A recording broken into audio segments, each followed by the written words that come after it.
일본 아베 정권이 어떤 멍소리로 우리를 빡치게 했는지.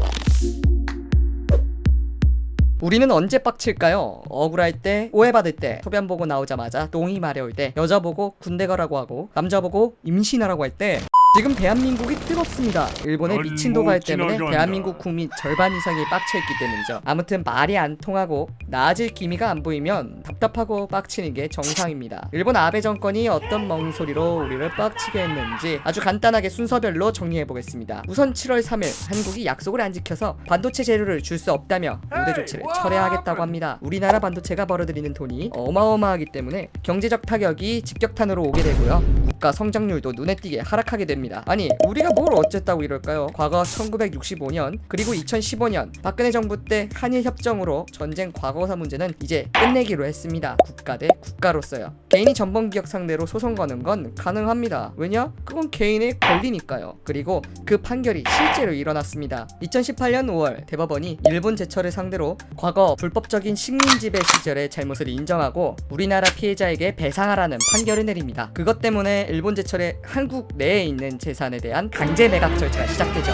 일본 아베 정권은 빈정이 상했습니다. 한국 대법원이 일본에게 가장 뼈아픈 부분인 불법적인 식민 지배를 건드렸기 때문이죠. 가장 취약한 옆구리를 찔린 일본의 아베 정권, 이제 작정하고 때를 쓰기 시작합니다. 국가 간 합의 중에 분명히 개인의 권리까지 다 포함했었다고 주장하게 됩니다. 한국은 왜 이제 와서 약속을 어기냐며 우리를 거짓말쟁이로 만들죠. 그러나 우리는 분명하게 말합니다. 국가가 개인의 권리까지 팔아넘기는 게 상식적이냐며 그런 합의는 한 적이 없다고 주장합니다. 일본이 가짜 민주주의 하더니 방구랑 말이 헷갈리나 봅니다. 어림도 없다!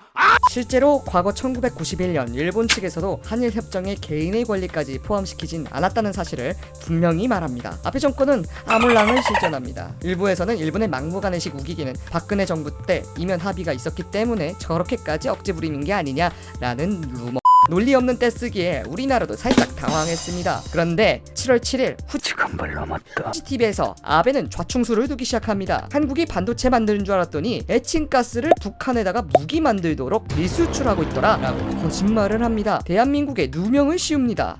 누명 씌우는 것도 모자라서 그런 이유로 세계의 안보를 위해서라도 우리나라에게 반도체 재료인 에칭가스를 포함해서 총 3개의 핵심 재료를 쉽게 줄 수 없다며 사실상 과거사를 빌미로 경제보복을 시작합니다. 응 아니야? 7월 11일 바른미래당 하태경 의원이 4일 만에 오히려 일본이 북한에게 몰래 팔아치웠다는 일본 내 부정수출 사건 자료를 꺼내들면서 아베 정권 면상에 싸대기를 날립니다. 17년간 30건의 대북 밀수출 사건이 일본 내에서 적발된 거죠. 일본은 과거 전쟁 국가의 일본으로 되돌아가고 싶어합니다. 현재 한국에게 틈만 나면 과거 문제로 질질 끌려다니고 있다고 생각합니다. 반성은커녕 체면구기고 있다고 인상을 팍 쓰고 있는 일본입니다. 자꾸 이러면 전쟁 가는 국가로 회복하기도 힘들어지고 문재인 대통령이 한반도의 평화를 꽃피우니까 북한을 공포 정치에 활용하기 어려워지죠.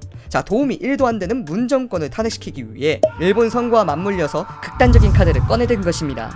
분명히 하루아침 만에 끝나기는 어려워 보이네요. 부디 원만한 해결책이 제시되었으면 좋겠습니다. 아베, 이 아베.